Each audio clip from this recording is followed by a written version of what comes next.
Baripada municipality परिसर में ठंडा पानीय जल सेवा केन्द्र शुभारंभ कले मंत्री। एप्रिल मास आरंभ न हेणु बारिपदा सहर में ग्रीष्म प्रवाह बढ़िबारे लागिछि। याकु नजर रखी बारिपदा पौरपालिका पक्षरु सोमवार दिन प्राय 11 घटिका समय बारिपदा म्युनिसिपालिटी परिसर में एक ठंडा पानीय जल सेवा केन्द्र शुभारंभ करा जायछि। एथिरे मुख्य अतिथि भाव गृह और नगर उन्नयन विभाग मंत्री डाक्टर कृष्णचंद्र महापात्र जोग देथिबा बेले सम्मानित अतिथि भाव बारिपदा विधायक प्रकाश सोरेन, बारिपदा नगरपाल कृष्णानंद महांती, उपनगरपाल सीमा दास, म्युनिसिपालिटी कार्यनिर्वाही अधिकारी देवी प्रसाद राउत प्रमुख उपस्थित रही यही कार्यक्रम शुभारंभ करथिले। तेबे आज सेठारे समस्त को दही शरबत प्रदान करा जायछि।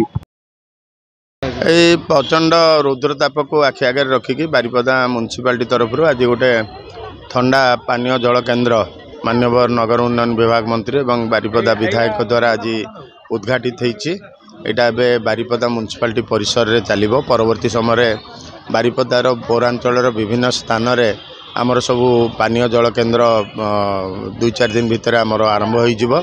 आमर उद्यम होची जे कौन सी लोक ये खरा दिने ये जो प्रचंड रुद्रताप पानीय जल कष्ट न पाऊ समस्त को पानीय जल व्यवस्था करने विभिन्न छक बजार आदि आमर बारिपदा म्युनिसिपालिटी तरफ व्यवस्था कराई।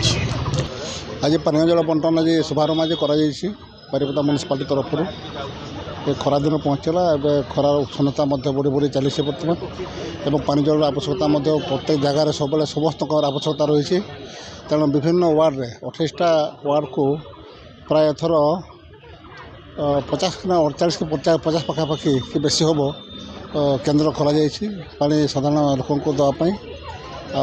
तेणु यहाँ कार्यक्रम आज शुभारंभ करागला।